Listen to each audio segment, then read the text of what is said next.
Assalamualaikum warahmatullahi wabarakatuh. Perkenalkan, di sini nama saya Mutia Dewi Rahman dengan NIM 1240505104463, Fakultas Dakwah dan Ilmu Komunikasi dengan Prodi Pengembangan Masyarakat Islam, PMI 2B.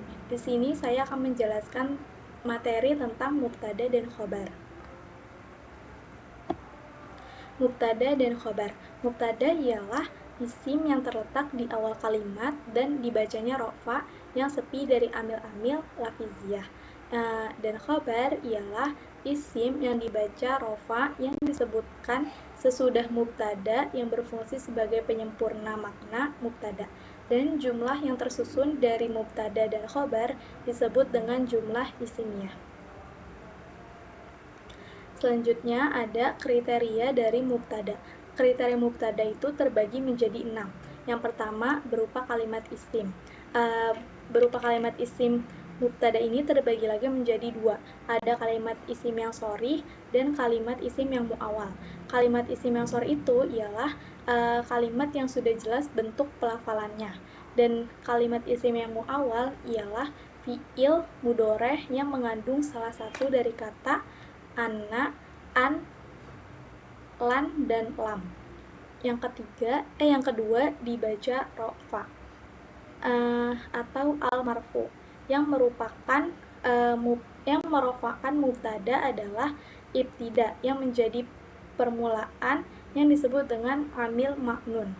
Yang ketiga disepikan dari amil-amil lafiziyah, yaitu yang bukan zaidah dan bukan berupa zaidah, yang sedang amil lafaz yang zaidah atau yang serupa bisa masuk pada mubtada. Yang keempat, mubtada itu terletak di awal kalimat. Yang kelima, mubtada harus bersifat ma'rifat. Dan yang terakhir, ma'rifat tidak boleh dibuang apabila sudah diketahui. Selanjutnya, ada pembagian mubtada. Mubtada itu terbagi menjadi 2. Ada mubtada isim zohir dan mubtada isim domir. Mubtada isim zohir ialah mubtada yang berupa lafaz yang menunjukkan pada musamanya atau sesuatu yang sudah diketahuinya atau sesuatu yang sudah dinamainya tanpa dikoyidi takalum, khitab, dan ghaibah. Contohnya Zaidun kolam. Contohnya itu ialah Zaid. Atau contoh kedua ada az-zaiduna qatamuna. Nah, mubtadanya itu az-zaiduna. Yang kedua ada mubtada isim domir. Mubtada isim domir ialah mubtada yang hanya diperbolehkan dari domir munfasil saja, karena untuk domir mustasil itu biasanya dia berada di tengah, jadi dia tidak memasuki kriteria dari mubtada. Dan mubtada isim domir itu terbagi menjadi 12 munfasil, yang ada 5 mutakalim, 5 ghaib, dan 2 mukhatab.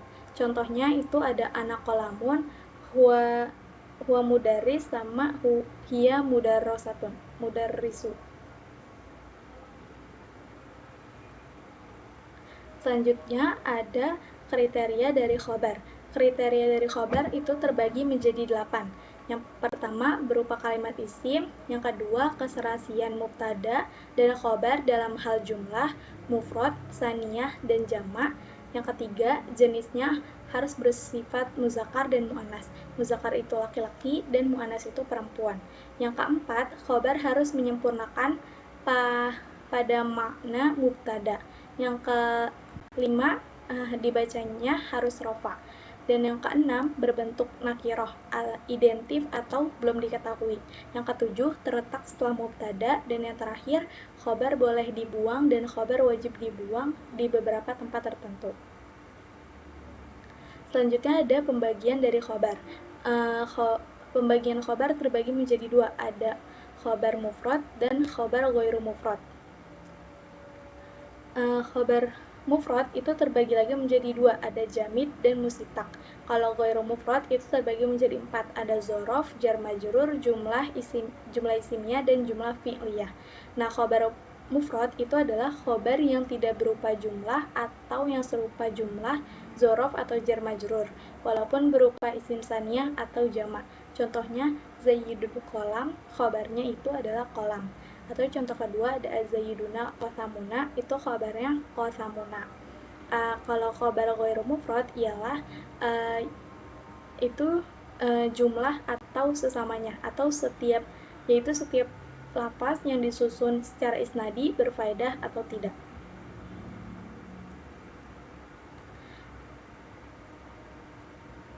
Nah, khobar mufrad itu terbagi menjadi dua. Ada khobar mufrad jamid dan musitak. Khobar mufrad jamid yaitu khobar yang tidak berupa lafaz-lafaz yang musitak dan khobar yang tidak bisa ditafsir. Contohnya hadza babun, serta kata yang lafaznya sepi dari domir yang kembali pada mubtada. Contohnya zaidu khauka. Dan yang kedua, khobar mufrad musitak, yaitu khobar yang berupa lafaz-lafaz yang tercetak dari masdar seperti isim fa'il, maf'ul, dan lainnya. Khobar ini wajib mengandung domir yang rujuk atau kembali pada mubtada yang wajib disimpan. Contohnya zaidu qalamu, atau takdirnya zaid qalamuhu. Nah, selanjutnya ada pembagian dari khobar ghairu mufrad. Ada jumlah dan sibli jumlah. Jumlah terbagi menjadi dua lagi, ada jumlah isimiyah dan jumlah fi'liyah. Nah, kalau sibli jumlah itu terbagi lagi menjadi dua, ada jar majrur sama jorof. Kita masuk ke yang jumlah dulu. Yang pertama ada jumlah isimiyah. Jumlah isimiyah ialah khobar yang terdiri dari susunan mubtada dan khobar. Contohnya zaidu jarobati, atau pembantu zaid pergi. Yang kedua ada jumlah fi'liyah, atau khobar yang yaitu khobar yang terdiri dari susunan fi'il dan fa'il. Contohnya zaid qaum abuah, atau ayahnya Zaid berdiri. Yang kita masuk ke materi sibli jumlah. Sibli jumlah itu kan terbagi menjadi dua ya, ada jar majrur sama zorof. Jar majrur ialah disyaratkan berupa jar majrur yang tam, yaitu maknanya bisa difahami tanpa menyebutkan muta'alaknya atau lafaz yang dihubungi. Contohnya ada Zaid fi al-dar, atau Zaid di dalam rumah. Nah, kalau zorof itu disyaratkan berupa zorof yang tam, yaitu maknanya yang bisa difahami tanpa menyebutkan muta'alaknya. Contohnya Zaid indak, atau Zaid di sisimu. Nah,